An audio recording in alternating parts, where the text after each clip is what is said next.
রমাজানে রোজা রাখলাম, কবুল হলো কিনা চিন্তা। কোরআন তেলাওয়াত করলাম, কবুল হলো কিনা চিন্তা। তারাবির নামাজ পড়লাম, কবুল হলো কিনা চিন্তা। জাহান্নামের আগুন থেকে নাজাত পাইলাম কিনা চিন্তা। কারণ কিয়ামতের ময়দান বড় ভয়ঙ্কর। সূর্য মাথার উপরে নেমে আসবে, জমিনটা সূর্যের তাপে তামা হয়ে যাবে। সূর্যের তাপে বেঈমান আর গুনাহগারের মাথার মগজগুলো টাস টাস করে ফেটে যাবে। একদিকে জাহান্নামের আওয়াজ, ওদিকে আমার আল্লাহ চিৎকার দিয়া বলবেন, লিমানিল মুলকুল ইয়াউম লিল্লাহিল ওয়াহিদিল কাহ্হার। সমস্ত নবীরা কান্নায় বেকারার হয়ে যাবে। ওই সময় আবার আপন কেউ থাকবে না। ওই কিয়ামতের ময়দানে আমি ওমর আসামির কান গড়ায় দাঁড়াইতে পারবো না। জাহান্নামের আওয়াজ ডেকে ডেকে বলবে, ও আল্লাহ, গুনাহগার গুলো কই? আমার পেটের মধ্যে দাও, যারা দুনিয়াতে তোমার সাথে বেঈমানি আর নাফরমানি করেছে। ওমরের কান্নায় পরিষদের সবার চোখে পানি। ও এলাকার যুবক, পা দুটো যদি আগায় দাও, আমি পায়ে হাত রেখে বলি, আল্লাহর কোরআনের মিথ্যা মনে করিও না। আমার নবীর কথা মিথ্যা মনে করিস না রে যুবক। আল্লাহর কোরআন পড়ে ঠগি নাই, টুপিদারির কারণে সম্মান কমে নাই। আজকে তোমাকে পায়ে ধরে ধরে বলি, টুপি পরো, নামাজ পড়ো, তুমি রাজি হও না। অথচ আমাকে কোটি টাকা দিয়ে যদি বলো, হাফিজ ভাই দাড়িটা কাটো, নামাজ ছাড়ো, জীবনে ছাড়বো না। গলায় চুরি আসবে, মরে যাব, জীবনে টুপি ফালাইব না। তুমি মুসলমান, আমিও মুসলমান। তুমি যে আল্লাহ মানো, আমিও সে আল্লাহ মানি। তুমি যেই নবী মানো, আমিও সেই নবী মানি। তুমিও যেই আল্লাহর কোরআন মানো, আমিও সে আল্লাহর কোরআন মানি। তুমি যেই বাইতুল্লাহরে মানো, আমিও সেই বাইতুল্লাহরে মানি। এরপরও তোমার পায়ে হাত দিয়া বুঝানোর পরও কেন তুমি নামাজ পড়বা না, টুপি পড়বা না? আর আমি কেন টুপি ফালাই না, দাড়ি ফালাই না, নামাজ ছাড়ি না, বেপরদায় চলি না রে বাবা? এই শীতের মধ্যে ফজরের সময় ঠান্ডা পানি দিয়ে ওযু করিয়া ফজর পড়তে কতই না কষ্ট। এরপরও এক ওয়াক্ত নামাজ ছাড়ার কোনো চিন্তাও নাই রে বাবা। কারণটা কি? তোমারে পায়ে ধরার পরেও তুমি নামাজ পড়ো না, আর আমি জীবনে নামাজ ছাড়বো না। কারণ কি? একমাত্র কারণ জাহান্নামের আগুনের ভয়। আমার নবী বলেছে, গুনাহগার যদি অন্ধকার কবরে যাও, একটা বেতের বাড়ি হাতে দিলে সহ্য করতে পারো না রে যুবক।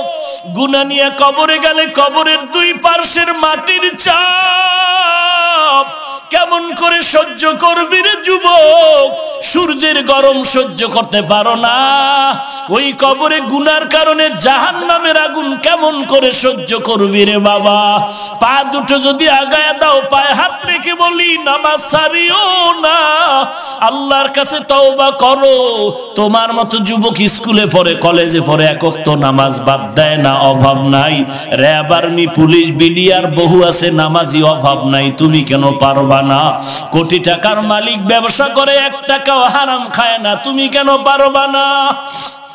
ড্রাইভারি করে, কৃষি কাজ করে, শ্রমিকের কাজ করে, যুবক নামাজ ছাড়ে না, তুমি কেন পারবা না রে বাবা? স্কুল কলেজের বহু শিক্ষক নামাজ পড়ে, শিক্ষিকা নামাজ পড়ে, তুমি কেন পারবা না? প্রত্যেকটা কলেজের পাশে কিন্তু মসজিদ আছে অথবা নামাজের ঘর আছে, এরপরও তুমি কেন নামাজ পড়বা না?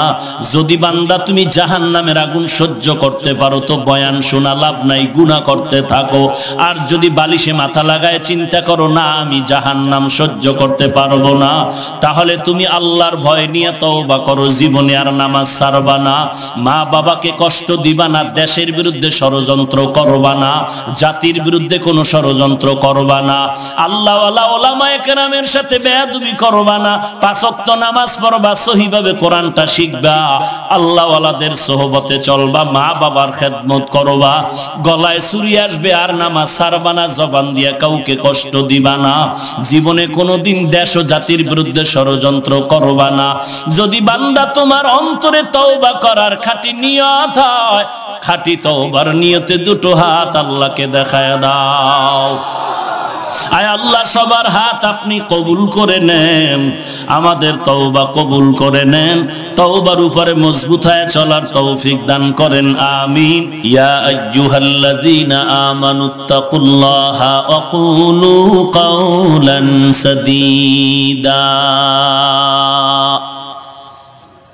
ও দুনিয়ার মুমিন, তোমরা আল্লাহকে ভয় করো। 2 নম্বরে জবানের হেফাজত করো, আল্লাহর ভয় অন্তরে ঢুকাও। আল্লাহ পাকের ভয়ের নাম হলো তাকওয়া, আর এই তাকওয়া যার মধ্যে থাকবে তার নাম হলো মুত্তাকি। আল্লাহ বলেন, আমি কোরআন জমিনের মধ্যে পাঠানোর এক কারণ হলো যালিকাল কিতাবু লা রাইবা ফীহি হুদাল লিল মুত্তাকিন। কোরআন অবতীর্ণ করার এক কারণ হলো মুত্তাকি, যারা এদেরকে জান্নাতের পথ দেখাবে কোরআন। আল্লাহ বলেন, আমার দরবারে দামি ওই ব্যক্তি, ইন্না আকরামাকুম ইনদাল্লাহি আতকাকুম। আমার দরবারে দামি ওই ব্যক্তি যার মধ্যে থাকবে তাকওয়া, মানে আল্লাহর ভয়। আল্লাহর ভয় থাকলে কি হবে? বান্দার গলায় ছুরি আসবে, তারপরও কোনোদিন মা বাবার সাথে বেয়াদবি করবে না। আল্লাহর ভয় যার অন্তরে থাকবে, ওই বান্দার গলায় ছুরি আসলেও কখনো অন্যায়ের পথে পা বাড়াবে না, কারণ তার অন্তরে ভয়, যদি আমি গুনাহ করি আমি মরে যাওয়ার পরে পরকাল জিন্দেগিতে আসামির কাঠগড়ায় দাঁড়ায় জবাব দিতে হবে। এই ভয় অন্তরে ঢুকাও। আর এই অন্তরে আল্লাহর ভয় তাকওয়া ঢুকানোর জন্য একমাত্র মাধ্যম হলো আল্লাহ ওয়ালার সাথে সম্পর্ক গড়াও। সোহবতে সালে তোরা সালে কুনাত, সোহবতে তালে তোরা তালে কুনাত জমানা, সোহবতে বা আউলিয়া বেহতর আজ সদ সালে তাআত বেরিয়া। পারস্যের কবি আল্লামা শায়েখ সাদি রহমাতুল্লাহ আলাইহি একদিন গোসলখানার মধ্যে ঢুকলেন। গোসলখানার মধ্যে ঢুকে দেখে গোসলখানার থেকে মিশকের ঘ্রাণ পাওয়া যায়। ওলিয়ে কামেল আল্লামা শায়েখ সাদি তালাশ করেন, এত আতরের ঘ্রাণ, মিশকের ঘ্রাণ কেন? কোথাও কোনো মিশক পড়ে আছে নাকি? তালাশ করে দেখেন কোনো মিশক নাই, আতর নাই, কিছুই নাই, একটা মাটির চাকা পড়ে আছে। আল্লামা সাদি মাটির চাকা হাতের মধ্যে নিয়ে নাকের কিনারায় নিয়ে তাকায় দেখে ওই মাটির চাকার মধ্যে মিশকের ঘ্রাণ পাওয়া যায়। সাদি তার ফার্সি ভাষায় মাটির চাকারে প্রশ্ন করলেন, গলে খুশবু ये दर हम्माम रूज़ेत रसीद अज दस्त महबूब बदस्तम बदू गफ्तम के मिशके या अबीरी के अजबुए दिलावीज़े तुमस्तम बगफ्तामन गले नाची जबूदम वलेकिन मुद्दते बागल नशुस्तम जमाले हम नशीदर मन असुर कोर वगर नामन हुमा खा कम के हंसताम। আল্লামা সাদি মাটিকে ডেকে বলেন, একদাস নামের আদারে বসিয়া হেরিনো মাটির ঢেলা হাতে নিয়ে শুকিয়া দেখিলাম রয়েছে সুবাস মেলা। কহিল তাহারে কস্তুরী, ও তুমি, ওগো তুমি কি আতুরদা, তোমার গায়েতে সুবাসে ভরা, ওগো তুমি কি গুলিস্তা।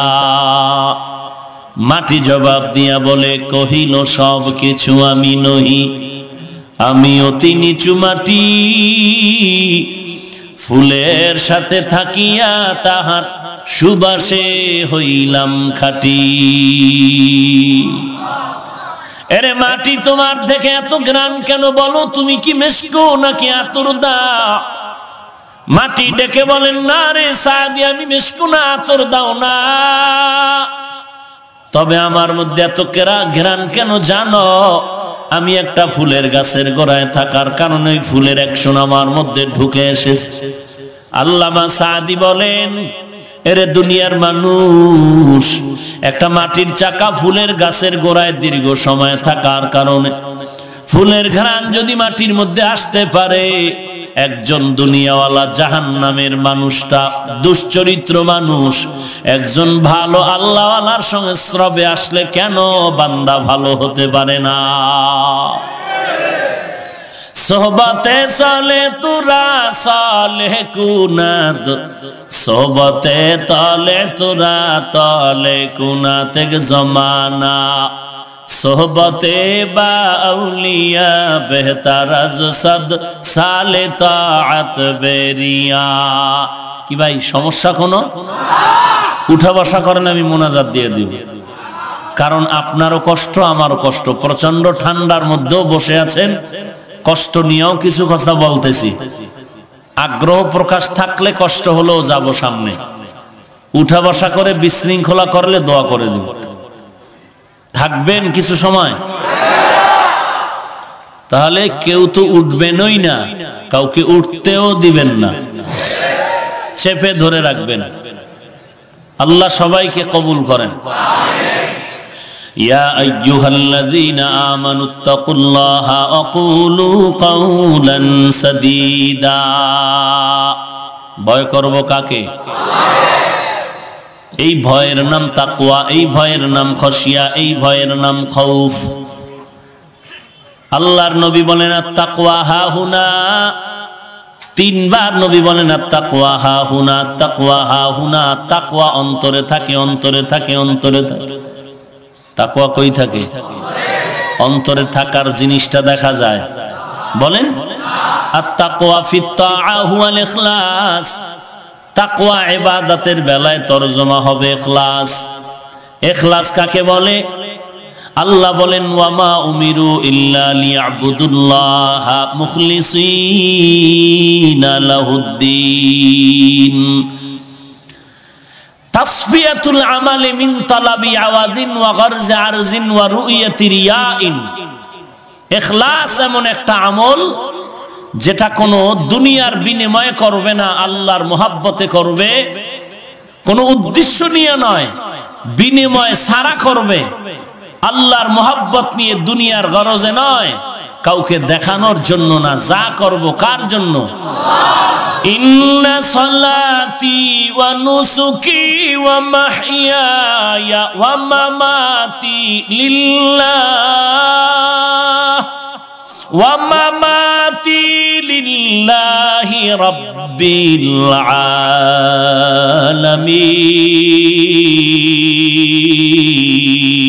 আলামিন। ই কালামে জিন্দা কুরআনে হাকিম, হিকমতে উলা ইয়াজালাসতু কদিম বখা কুরআ কালামুল্লাহ বসনো কদিমাস্তি কদিমাস্তি নইনো। আমার নামাজ, আমার রোজা, আমার যাকাত, আমার হজ, আমার কুরবানি, আমার মরে যাওয়া, বেঁচে থাকা কার জন্য? ওই যে শুরুতে বলেছিলাম, ভুলে গেছেন নাকি? মানুষের জীবনে আসল কতজন বলছিলাম? এক নম্বরে কে? তারপরে কে? আল্লাহ আমার আসল, নবী আমার আসল, আমার মা বাবা ভাই বোন পীর আমার ইমাম, কেউ আমার আসল না, আসল না, আসল না তো কি? তারা বলে বেশি থেকে বেশি তারা আমার আপন, আব্বা আপন, মা আপন, পীর আপন, ওস্তাদ আপন, ইমাম আপন।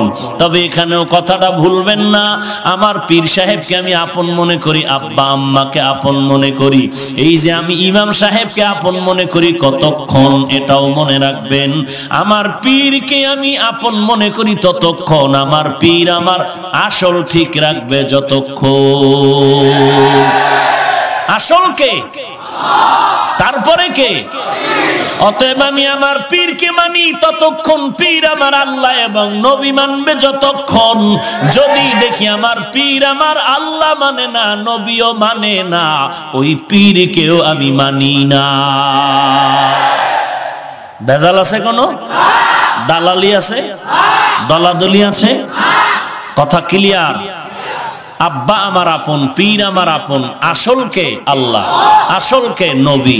অতএব আমি আব্বাকে মানি, মা মানি, বাবা মানি, সব মানি আপন হিসাবে না আসল হিসাবে? এই যে আপন হিসাবে আমি পীর সাহেবকে মোহাব্বত করি কতক্ষণ? কতক্ষণ? আমার আল্লাহ এবং নবী মানবে যতক্ষণ। মদিনার থেকে খাজা মাইনুদ্দিন রহমাতুল্লাহ আলাই ভারতের জমিনে সে কালেমার দাওয়াত দেওয়ার কারণে 90 লক্ষ বিধর্মী তার হাতে কালেমা পড়েছে। ইয়ামান থেকে 360 আউলিয়ার কাফেলা নিয়ে শাহজালাল সিলেটের জমিনে পদার্পণ করেছেন। গৌর গোবিন্দ বাধার প্রাচীর হয়ে দাঁড়ায় গেল। গৌর গোবিন্দ বলে, এই মোল্লা ফিরে যাও। শাহজালাল ডাক দিয়া বলে, মুসলমান যে কদম সামনে দেয় আর পেছনে ফেরত নেয় না, সামনে যাব পেছনে নয়। গৌরব হবে। শাহজালাল বলে, যুদ্ধ হবে। বলে, কতদিন পর? বলে, অমুক দিন যুদ্ধ হবে, সৈন্য রেডি, অস্ত্র রেডি। শাহজালাল বলে, আমার সৈন্য নাই, অস্ত্র নাই। দেরি না করিয়া রাতের বেলা তাহাজ্জুদে দাঁড়ায় আরশে আজিমের সাথে কান্না শুরু করলেন। ও দয়ার মালিক, আমরা তো হিন্দুদের উপরে আঘাত করার জন্য আসি নাই, আমরা তো খ্রিস্টানের উপরে আঘাত করার জন্য আসি নাই।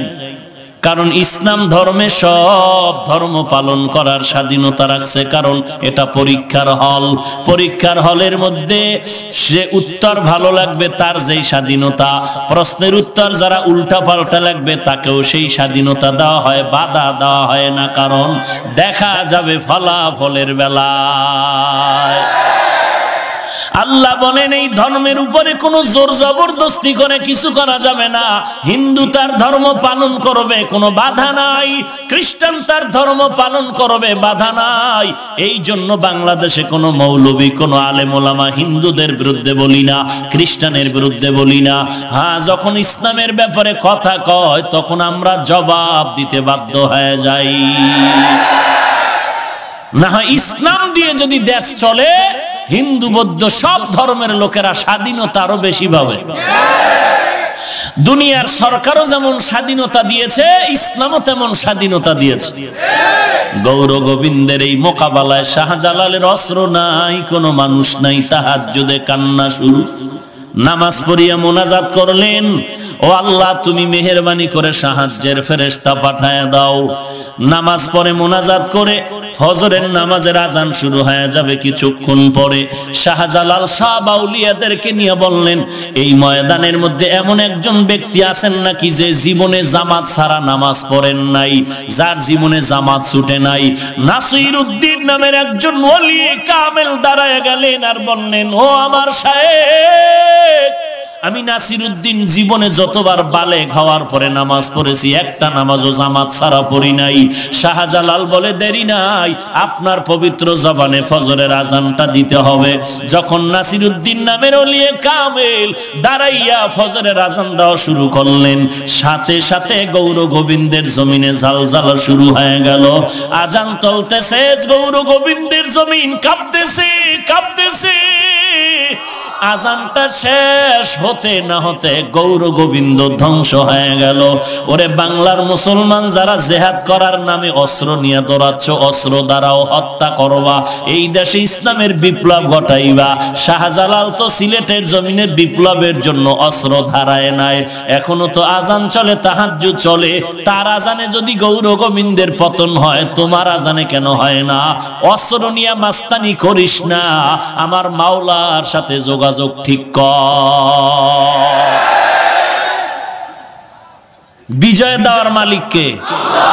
তো আল্লাহ বিজয় দেবে গাঞ্জা খাইলে? নামাজ নাই, রোজা নাই, রসুলের সুন্নাত নাই, বিপ্লব চায়।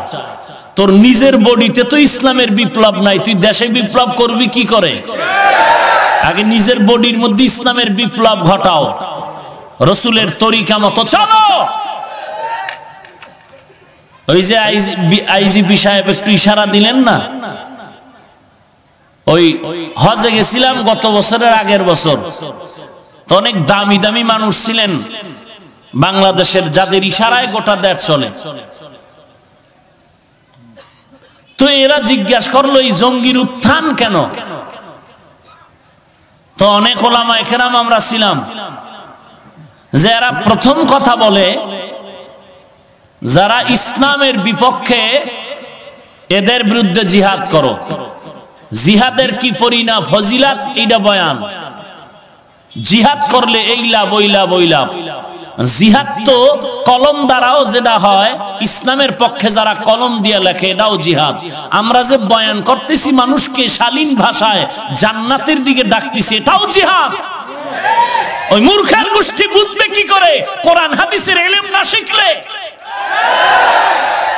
ওরা তো মনে করে তরবারি দিয়ে মারতে পারলে জিহাদ। সূরা আনকাবুত 69 নম্বর আয়াত, ওয়াল্লাযীনা জাহাদু ফীনা লানাহদিয়ান্নাহুম সুবুলানা। এই আয়াতের ব্যাখ্যা পর জিহাদ কি জিনিস ওখানে টের পাবে। আমরা যারা বয়ান করি এটাও জিহাদ, যারা ইমাম সাহেবরা জুমায় বয়ান করে এটাও জিহাদ, মাদ্রাসায় যারা কিতাব পড়ায়া ও মুসলমানের সন্তানগুলোকে নবীর আদর্শওয়ালা বানায় এটাও জিহাদ। তুমি শুধু অস্ত্রের জিহাদ করে পেয়েছো, নামাজ নাই, রসুলের সুন্নাত নাই, অস্ত্র নিয়ে বিপ্লব ঘটাবা। আল্লাহর কসম করে বলছি, এই জমিনে তরবারি নিয়ে নামাজ রোজা বাদ দিয়া জিহাদ করছে এরকম একটা প্রমাণ পারলে দে বাপের বেটা দ্বারা। তোরে কে বলেছে নামাজ রোজা বাদ দিয়া তুই জিহাদ করবি? কে বলেছে তোকে?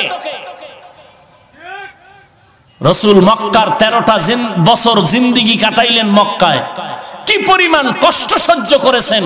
রসুলের 63 বছরের সব জিন্দিগি একদিকে, মক্কায় মদিনায় যাওয়ার আগের 3 বছরের কষ্ট একদিকে, কিন্তু মক্কার এই 3 বছর মদিনায় যাওয়ার আগে এত কষ্ট নবী একবারও তরবারি হাতে নিলেন না কেন? মদিনায় গিয়া নবী তরবারি নিয়ে যুদ্ধ করলেন, সেনা প্রধান হলেন কেন? এর ইতিহাস পড়ো। এই জন্য আমি আগেই বলছি, কথা ঘুরে ফিরে একই। জাহান্নামের ভয় নাই, ধর্মীয় শিক্ষা নাই, তাকওয়াওয়ালা মুরব্বি নাই, এই কারণে ওই মানুষগুলো ভেজাল করে, বেশি ভেজাল করে। খোঁজ নিয়ে দেখেন একটারও মুরব্বি নাই। খোঁজ নেন ভালো করে, যারা উল্টা পাল্টা ইসলামের অপব্যাখ্যা করে এদের খোঁজ নেন। কোরআন হাদিসের আরবি জ্ঞান নাই, যা পরে বাংলা টাংলা পইরা মাস্তানি করে। আর কি বলে জাহান্নামের ভয় তো নাই। ওই এইটা কেমনে টের পাইবেন? কান্নাকাটির বয়ান তো তারা করবে না। কেউ যদি কান্নার বয়ান করে এর বিরোধিতা করে,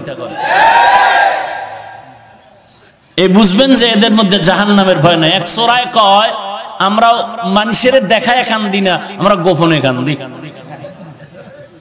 তা আমি বললাম, যেই বান্দা আল্লাহর ভয়ে গোপনে কান্দে, ওই বান্দার সামনে যখন আল্লাহর জাহান্নামের বয়ান করা হবে ওর কান্না লাগবে না, এমনি চোখ দিয়া অনিচ্ছায় পানি বের হয়ে যাবে।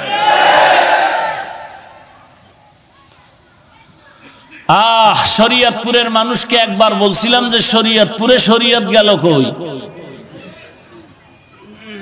মারেফত লইয়া ঢোল বাজায়, শরীয়ত কই? শরীয়তরা মুকদ্দম দার আকনু মারিফত আজ শরীয়ত নিসতবেরু। আল্লাহর রাস্তে সবার কাছে ক্ষমা চাই রে ভাই, রাগ করবেন না, বেয়াদবি মনে নিবেন না। কোনো টার্গেট নাই, কিছু নাই। সবাইকে আমি যা বলি একটাই টার্গেট, জাহান্নাম থেকে মুক্তি করতে চাই, জান্নাতে নিতে চাই। জাহান্নামে গেলে বান্দা, জাহান্নামী বান্দা জান্নাতে যাইতে হলে গুনাহ করা যাবে না। ওরে নবীর উম্মতের দল, আর এই গুনাহ থেকে বাঁচার জন্য একটা মেডিসিন আপনার লাগবে, তার নাম তাকওয়া। কার ভয়? وَأَمَّا مَنْ خَافَ مَقَامَ رَبِّهِ وَنَهَى النَّفْسَ عَنِ الْهَوَىٰ فَإِنَّ الْجَنَّةَ هِيَ الْمَأْوَىٰ। আর একটু সামনে আগাই। আল্লাহর ভয় কাকে বলে? ওমরে ফারুক রাদিয়াল্লাহু তাআলা আনহু তরবারি নিয়ে দৌড়ায়, নবীর গর্দান কাটবে। কি পরিমাণ টেররিস্ট, টপ লেভেলের টেররিস্ট হযরত ওমর কারণ বিশ্ব নবীর গর্দান আনতে যায় বিশ্ব সন্ত্রাসী ছাড়া কেউ নয়। কিন্তু হেদায়েতের মালিক কে? মান ইয়াহদিল্লাহু ফাহুয়াল মুহতাদ ওয়া মান ইউদ্লিল ফালান তাজিদা লাহু ওয়ালিয়াম মুরশিদা। আল্লাহ বলেন আমি যাকে হেদায়েত দিব সে হেদায়েত পেয়ে যাবে, আর যার কপাল বড় খারাপ ওই বান্দা তো হেদায়েত পাবেই না। হেদায়েত পাওয়ার মতো কোনো পথ প্রদর্শক জীবনে খুঁজে পাবে না। ওমরের মতো গোলাম রাহমাতুল লিল আলামিনের কাছে গিয়া বান্দা এমন নরম হয়ে গেলেন, যেই ওমর তরবারি নিয়ে নবীর মাথা আনার জন্য দৌড়ায়, ওই নবীর হাতে কি হাত দিয়া ওমর কালেমা পড়ে মুসলমান হয়ে গেলেন। মুসলমান হওয়ার পরে বাইতুল্লাহর কিনারায় তরবারি নিয়ে দাঁড়ায় বলে, রে বেঈমান, ওমরের সামনে দাঁড়ায় যাও। 5 মিনিট আগে ওমর ছিল তোদের বন্ধু, আজ আমি মুহাম্মদের বন্ধু হয়ে গেলাম। আমি ওমরের তরবারি যথেষ্ট বেঈমানের মোকাবেলার জন্য। এই ওমর কেমন এক ব্যক্তি, বালিশে মাথা লাগায় একটু চিন্তা করবেন। একটা মানুষ মাত্র হযরত ওমর, তারে দেখলে শয়তান অন্যদিকে যায়। বেচারা মদের বোতল নিয়ে হাঁটতেছে, হঠাৎ করে দেখে ওমর আসতেছে, কোন দিকে দৌড় দিবে, ভাগারও জায়গা নাই। মনে মনে বান্দা তওবা করে আর বলে, আর জীবনে মদ খামু না, ওমরের তরবারি থেকে বাঁচাও। কারণ ওমরের এমন মেজাজ, কথার আগে তরবারি রেডি হয়ে যায়। আল্লাহ তুমি ওমর থেকে বাঁচাও। ওমর আসতেছে, লোকটাও যাচ্ছে, কাঁপতেছে শরীর। ওমর যদি টের পায় আমদের বোতল হাতে, তো আজকে আমার রক্ষা নাই। ঠিকই ওমর সামনে একা, এই বেটা ওই বোতলের মধ্যে কি? ও কাঁপতেছে, কয় দিকে দে। হঠাৎ তাকায় দেখতেছে আল্লাহর কুদরত, তাকায় দেখতেছে বোতলের মধ্যে, পুরা বোতলের মধ্যে সাদা দুধ। লোকটা জাগায় তওবা করে মুসলমান হয়ে গেল। সেই ওমর আল্লাহর কেমন ভয় করিয়া চলে। জমিনের মধ্যে নবীর সাহাবায়ে কেরামের মধ্যে 10 জন সাহাবা জান্নাতের ওপেন গ্যারান্টি কার্ড পাইছেন দুনিয়াতে থাকা অবস্থায়। এর মধ্যে আপনারা এই কথা কি আর জানেন নাই? জানেন কয়জন? বলেন তো। 1 নম্বরে কার নাম? 2 নম্বরে কে? ওমর। সেই ওমর জান্নাতের টিকিট পেয়ে কান্না করে, গালের মধ্যে দাগ। ঈদের দিন সবাই ঈদের নামাজ পড়ে আনন্দ করে, ওমর দরজা লাগায় কান্না করে। নবীজির সাহাবী আবু হুরায়রা রাদিয়াল্লাহু আনহু বলেন, খলিফাতুল মুসলিমিন কেন কাঁদেন?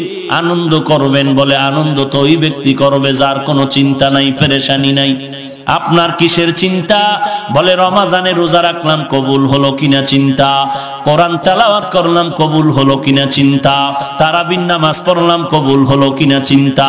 জাহান্নামের আগুন থেকে নাজাত পাইলাম কিনা চিন্তা। আবু হুরায়রা বলেন, খলিফাতুল মুসলিমিন জান্নাতের 10 জনের মধ্যে আপনি একজন, আবার কেন চিন্তা করবেন? ওমর কান্না করে বলে, ভাই আবু হুরায়রা, যেই আল্লাহ জান্নাতের টিকিট দিয়েছেন, ওই আল্লাহ যদি আমি ওমরের উপরে কোনো কাজের কারণে বেজার হয়, আবার আল্লাহ ওই খবর আর টিকিট ফেরত নিয়ে যেতে পারে। সেই ওমর আল্লাহ তাআলা তাকে কেমন ভালোবেসেছেন। আল্লাহর নবী বাইতুল্লাহ তাওয়াফ করে 2 রাকাত নামাজ পড়বেন, কোন জায়গাটায় নামাজ পড়বেন চিন্তায় পড়ে গেলেন। ওমর কয়, আবার আপনাদের আমাদের নবী ইব্রাহিম নবী যেই পাথরের উপরে দাঁড়ায় বাইতুল্লাহ বানাইছেন, এটাকে মাকামে ইব্রাহিম বলে। ওই মাকামে ইব্রাহিমের পেছনে আমরা 2 রাকাত নামাজ পড়লে ভালো। নবী চিন্তায় পড়ে গেলেন, কোথায় পড়ি? আল্লাহ কি সিদ্ধান্ত দেয়? জিবরাইল আমিন এসে বলেন, নবী গো, আল্লাহ বলছেন ওমর যেই কথা বলছে আল্লাহ তার সাথে কথায় রাজি, আপনি নবী ও ওমরের কথায় রাজি হয়ে যান। তরবারি নিয়ে নবীরে মারতে আইয়া সেই ওমর কই যায়? ওয়ার্দ জাহানের খলিফা হযরত ওমর দিনের বেলা মানুষের বিচার করে, রাতের বেলা ঘুরে ঘুরে ঘুরে ঘুরে মানুষের কি হালাত তাকায় তাকায় দেখে। আজকে ওমর একা, সাথে একটা গোলাম আছে আসলাম, কেউ নেই। রাতের অন্ধকারে জঙ্গলে ঘুরে কি খবর মানুষের? পাহাড় পাহাড়িয়া কিনারায় ঘর, পাহাড়ের কিনারায় গিয়ে দেখেন একটা ভাঙা ঘর, আগুন জ্বলে আগুন। ওমর দূরে দাঁড়ায় তাকায় দেখে একটা বৃদ্ধা মহিলা আগুন পাত্রে আগুন গরম করে পানি, তার আশেপাশে কিছু বাচ্চাগুলো ঘুমাইতেছে মাটিতে পড়ে। হঠাৎ একটা বাচ্চা সজাগ হয়ে কান্না করে বলে আম্মু খানা দাও। মা বলে খানা রেডি হচ্ছে অপেক্ষা কর। বাচ্চা কান্না করে আবার ঘুমায় গেল। ওমরে ফারুক রাদিয়াল্লাহু তাআলা আনহু সামনে এসে সালাম দিলেন। সালাম। আম্মা জান বলেন কে তুমি হে যুবক? বলে আমি আসছি একটা অজান্তে একটা আগন্তুক ব্যক্তি, খোঁজ খবর নিচ্ছি কার কি সমস্যা।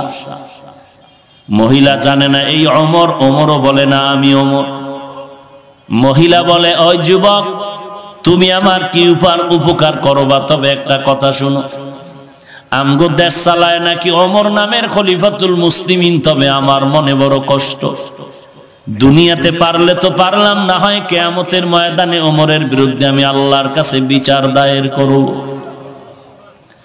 ওমর পরিচয়টা গোপন রাখিয়া কয় মা কারণটা কি? বলে ও যুবক তুমি জানো না, আজকে আমার ঘরের চুলা আগুন জ্বলে, খানা নাই।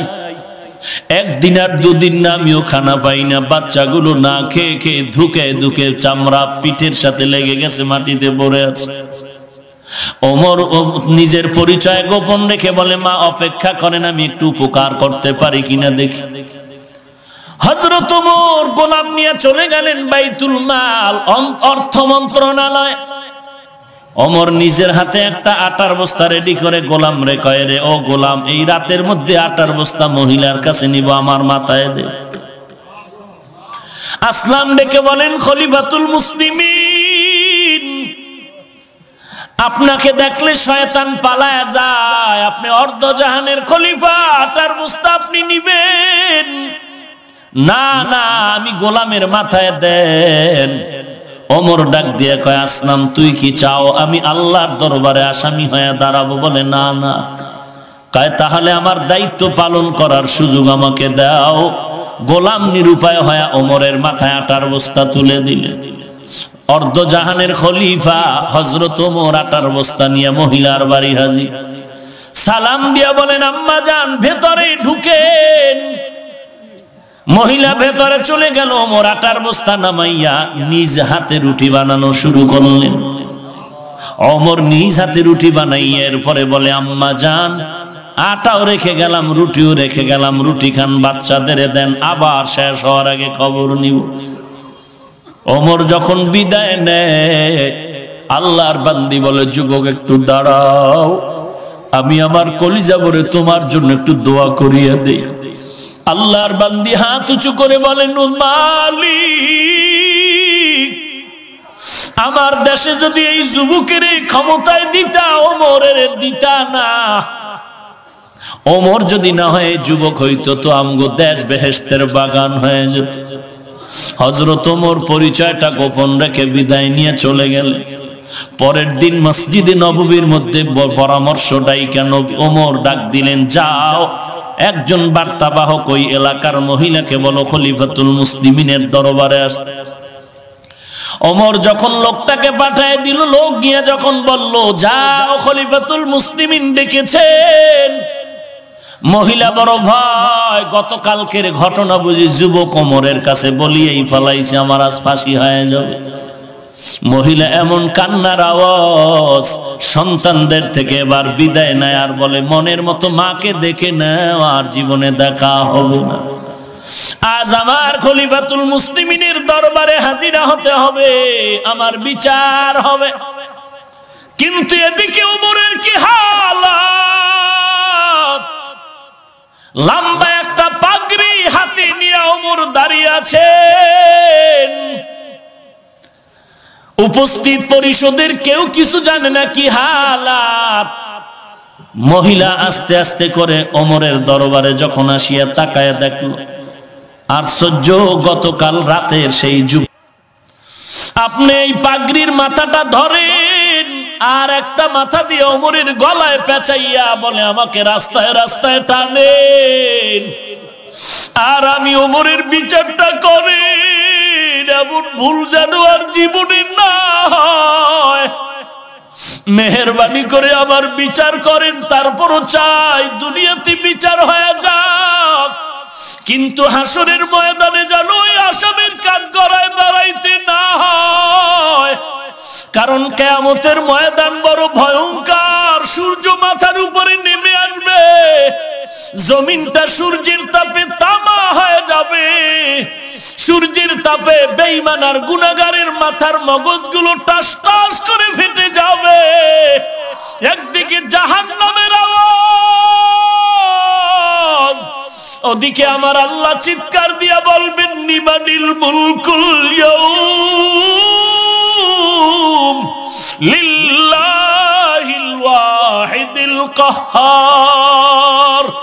সমস্ত নবীরা কান্নায় বেকারার হয়ে যাবে। ওই সময় আবার আপন কেউ থাকবে না। ওই কিয়ামতের ময়দানে আমি ওমর আসামির কাঠগড়ায় দাঁড়াইতে পারবো না। জাহান্নামের আওয়াজ ডেকে ডেকে বলবে, ও আল্লাহ, গুনাহগার গুলো কই? আমার পেটের মধ্যে দাও, যারা দুনিয়াতে তোমার সাথে বেঈমানি আর নাফরমানি করেছে। ওমরের কান্নায় পরিষদের সবার চোখে পানি। ও এলাকার যুবক, পা দুটো যদি আগায়া দাও, আমি পায়ে হাত রেখে বলি, আল্লাহর কোরআনের মিথ্যা মনে করিও না, আমার নবীর কথা মিথ্যা মনে করিস না রে যুবক। আল্লাহর কোরআন পরে ঠগি নাই, টুপিদারির কারণে সম্মান কমে নাই। আজকে তোমাকে পায়ে ধরে ধরে বলি, টুপি পরো, নামাজ পড়ো, তুমি রাজি হও না। অথচ আমাকে কোটি টাকা দিয়ে যদি বলো, হাফিজ ভাই দাড়িটা কাটো, নামাজ ছাড়ো, জীবনে ছাড়বো না। গলায় চুরি আসবে, মরে যাব, জীবনে টুপি ফালাইব না। তুমি মুসলমান, আমিও মুসলমান। তুমি যে আল্লাহ মানো, আমিও সে আল্লাহ মানি।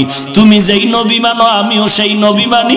তুমিও যেই আল্লাহর কোরআন মানো, আমিও সে আল্লাহর কোরআন মানি। তুমি যেই বাইতুল্লাহরে মানো, আমিও সেই বাইতুল্লাহরে মানি। এরপরও তোমার পায়ে হাত দিয়া বুঝানোর পরও কেন তুমি নামাজ পড়বা না, টুপি পড়বা না? আর আমি কেন টুপি ফালাই না, দাড়ি ফালাই না, নামাজ ছাড়ি না, বেপরদায় চলি না রে বাবা? এই শীতের মধ্যে ফজরের সময় ঠান্ডা পানি দিয়ে ওযু করিয়া ফজর পড়তে কতই না কষ্ট। এরপরও এক ওয়াক্ত নামাজ ছাড়ার কোনো চিন্তাও নাই রে বাবা। কারণটা কি? তোমারে পায়ে ধরার পরেও তুমি নামাজ পড়ো না, আর আমি জীবনে নামাজ ছাড়বো না। কারণ কি? একমাত্র কারণ জাহান্নামের আগুনের ভয়। আমার নবী বলেছে, গুনাহগার যদি অন্ধকার কবরে যাও, একটা বেতের বাড়ি হাতে দিলে সহ্য করতে পারো না রে যুবক। গুনাহ নিয়ে কবরে গেলে কবরের দুই পার্শ্বের মাটির চাপ কেমন করে সহ্য করবি রে যুবক? সূর্যের গরম সহ্য করতে পারো না, ওই কবরে গুনার কারণে জাহান্নামের আগুন কেমন করে সহ্য করবি রে বাবা? পা দুটো যদি আগায় দাও, পায়ে হাত রেখে বলি, নামাজ ছাড়িও না, আল্লাহর কাছে তওবা করো। তোমার মতো যুবক স্কুলে পড়ে, কলেজে পড়ে, এক ওয়াক্ত নামাজ বাদ দেয় না, অভাব নাই। র‍্যাব, আর্মি, পুলিশ, বিডিআর বহু আছে, নামাজি অভাব নাই। তুমি কেন পারবা না? কোটি টাকার মালিক ব্যবসা করে, 1 টাকাও হারাম খায় না, তুমি কেন পারবা না? ড্রাইভারি করে, কৃষি কাজ করে, শ্রমিকের কাজ করে, যুবক নামাজ ছাড়ে না, তুমি কেন পারবা না রে বাবা? স্কুল কলেজের বহু শিক্ষক নামাজ পড়ে, শিক্ষিকা নামাজ পড়ে, তুমি কেন পারবা না? প্রত্যেকটা কলেজের পাশে কিন্তু মসজিদ আছে অথবা নামাজের ঘর আছে, এরপরও তুমি কেন নামাজ পড়বা না? যদি বান্দা তুমি জাহান্নামের আগুন সহ্য করতে পারো, তো বয়ান শোনা লাভ নাই, গুনাহ করতে থাকো। আর যদি বালিশে মাথা লাগায় চিন্তা করো, না আমি জাহান্নাম সহ্য করতে পারবো না, তাহলে তুমি আল্লাহর ভয় নিয়ে তওবা করো, জীবনে আর নামাজ ছাড়বা না। মা বাবাকে কষ্ট দিবা না, দেশের বিরুদ্ধে ষড়যন্ত্র করবা না, জাতির বিরুদ্ধে কোনো ষড়যন্ত্র করবা না, আল্লাহওয়ালা ওলামায়ে কেরামের সাথে বেয়াদবি করবা না, 5 ওয়াক্ত নামাজ পড়বা, সহিভাবে কোরআনটা শিখবা, আল্লাহওয়ালাদের সোহবতে চলবা, মা বাবার খেদমত করবা। গলায় চুরি আসবে আর নামাজ ছাড়বা না, জবান দিয়ে কাউকে কষ্ট দিবা না। জীবনে কোনোদিন দেশ দেশ ও জাতির বিরুদ্ধে ষড়যন্ত্র করবা না। যদি বান্দা তোমার অন্তরে তওবা করার খাঁটি নিয়ত হয়, খাঁটি তওবার নিয়তে দুটো হাত আল্লাহকে দেখায় দাও। আয় আল্লাহ, সবার হাত আপনি কবুল করে নেন, আমাদের তওবা কবুল করে নেন, তওবার উপরে মজবুত হয়ে চলার তৌফিক দান করেন, আমিন। আলহামদুলিল্লাহি রাব্বিল আলামিন, ওয়াসসালাতু ওয়াসসালামু আলা সাইয়্যিদিল আমবিয়াই ওয়াল মুরসালিন ওয়া আলা আলিহি ওয়া আসহাবিহি আজমাইন। ইয়া আরহামার রাহিমিন, ইয়া আরহামার রাহিমিন, ইয়া আরহামার রাহিমিন। আয় আল্লাহ, কুদরতের নজর দিয়ে দেখেন, এত ঠান্ডার ভিতরে আপনার বান্দারাই ময়দানে হাজির। কত ওলামায়ে কেরাম, কত সাদা দাড়িওয়ালা হাজী সাহেব, কত কলিজার টুকরা যুবক, কত ব্যবসায়ী, কত চাকরিজীবীরা এখানে হাজির। পর্দার আড়ালে কত মা বোনেরা হাত তুলেছেন। ও পর্দার আড়ালের মা, আমি হাফিজুর রহমান তো মায়ের সন্তান, আপনারাও মা, আমার মাও মা। আপনাদের কি মনে চায় না কোরআনওয়ালার মা হইয়া কবরে যাবেন? ও বীরদ বাবাজির, আপনাদের কি মনে চায় না আপনার সন্তান আপনার জানাজার ইমামতি করবে? আপনারা কোরআনওয়ালা সন্তানের মা বাবা হয়ে কবরে যাবেন। ও পর্দার আড়ালের মা, আল্লাহর কাছে তওবা করেন। ও আল্লাহ, কুদরতের নজর দিয়ে দেখেন, পর্দার আড়ালের কত মা বোনেরা হাত তুলেছেন। শয়তানের ধোকায় পড়ে গুনাহ করেছি, আর গুনাহ করব না। আয় আল্লাহ, জাহান্নামের আগুন সহ্য করতে পারবো না রে আল্লাহ। এতদিন শয়তানের ধোকায় পড়িয়া যত গুনাহ করছি, দয়া করে ক্ষমা চাইতেছি রে আল্লাহ। মেহেরবানি করে নবীজির মোহাব্বতে আমাদের মাফ করে দেন আল্লাহ। আজকের মাহফিল কবুল করে নেন, আয়োজনকারীদের কবুল করে নেন। আয় আল্লাহ, মাইক লাইট প্যান্ডেল যারা দিয়েছেন তাদের কবুল করে নেন, সময় দিয়ে যারা কাজ করেছেন তাদের কবুল করে নেন। আয় আল্লাহ, টাকা পয়সা সহযোগিতা যারা করেছেন কবুল করে নেন। আয় আল্লাহ, এই মাহফিল কিয়ামত পর্যন্ত হকের ব্যানারে কায়েম রাখেন আল্লাহ। এই মাহফিলের বরকত পুরা এলাকায় ছড়ায়া দেন। আয় আল্লাহ, আমার প্রত্যেকটা যুবকের সিনার মধ্যে হেদায়েতের নূর দান করেন আল্লাহ। আয় আল্লাহ, চাকরিজীবী ব্যবসায়ীদের দিনের খাদেম বানায়া দেন, কামাই রুজি ব্যবসায় হালাল ভাবে বরকত বাড়ায়া দেন। আয় আল্লাহ, আমাদের অন্তর থেকে রিয়া হাসাদ কিবির দূর করে ইখলাস দান করেন, নবীজির সুন্নাত ওয়ালা আমলি জিন্দেগি দান করেন। আয় আল্লাহ, সারা দুনিয়াতে শান্তি দান করেন আল্লাহ। বাংলাদেশ শান্তির দেশ বানায় দেন আল্লাহ। এই দেশের রক্ত দিয়া যারা স্বাধীন করেছেন, এই দেশের জন্য যারা জীবনটারে বিলায় দিয়েছেন তাদের মাফ করে দেন। আয় আল্লাহ, দিনের জন্য যারা জীবন দিয়েছে তাদের মাফ করে দেন। এখনো যারা চেষ্টা করে দেশের জন্য তাদের কবুল করে নেন। এখনো যারা দিনের জন্য চেষ্টা করে কবুল করে নেন। জনগণের প্রতিনিধি যারা তাদেরকে দিনদার বানায়া দেন। প্রশাসনিক ভাবে যারা কাজ করে সবাইকে দিনদার বানায়া দেন। বাতিলের মোকাবেলায় বিজয়ী করে দেন। 5 ওয়াক্ত নামাজি বানায়া দেন। আয় আল্লাহ, সহিভাবে কোরআন পড়ার তৌফিক দান করেন। আয় আল্লাহ, বাতিলের মোকাবেলায় বিজয়ী করে দেন।